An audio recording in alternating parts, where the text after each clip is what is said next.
these surveys are the one thing you did was International Journal Drugs Policy. It was the challenge of balancing therapeutic potential with public safety, and in Yeah. that it talked about real world data, real world evidence, and the FDA has even said in their own statements that this is a consideration when people are making healthcare choices.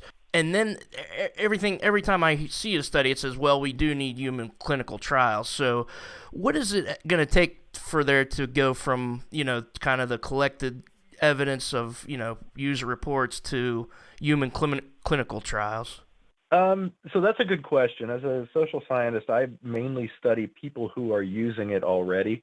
And Mm-hmm. but I do think that there's some science that's being funded at the University of Florida Mm-hmm.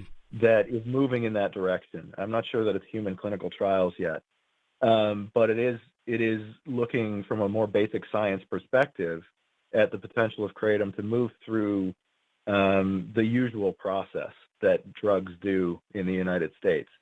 Now that this is a difficult thing because so normally drugs will go through early phase trials where it's mostly about safety and preliminary indications of efficacy, and then they'll move on to larger trials, and then if the data look good, eventually FDA approval happens, the drug is marketed, etc. Mm-hmm. And of course, that happened with the drugs they're using for medication-assisted therapy, like buprenorphine, Mm-hmm. um, that people use to get off of opioids. What has happened though with kratom is quite different.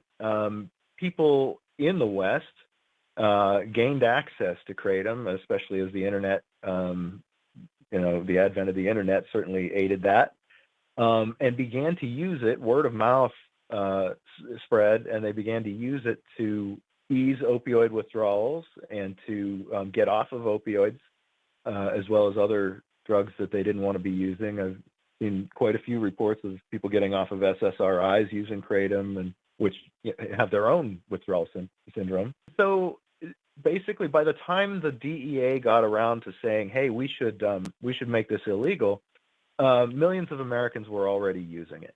And so Mm-hmm. you've got a situation where clinical trials or not, it's a little late. There are now, I don't know what the latest estimates are, but it was over 10 million Americans are using kratom, Mm-hmm. um, and they're using it by and large, overwhelmingly, to positive effect with little real evidence of adverse effects, Mm-hmm. despite what some of the media reports have suggested and what the FDA has come out with. That's not particularly good science. And so, given that we have this information that all these people are using kratom, most of them to good effect, what would it do now to remove that from the market? What would it do to make that to ban kratom and take that away from those people until the clinical trials can be completed?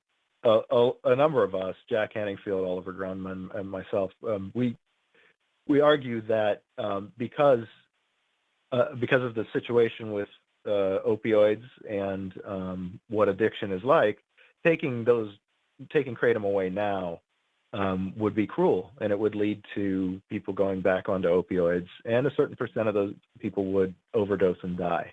Yeah. And so the main thing with kratom is that there's little to no respiratory depression, so people are not overdosing on kratom and dying in large numbers.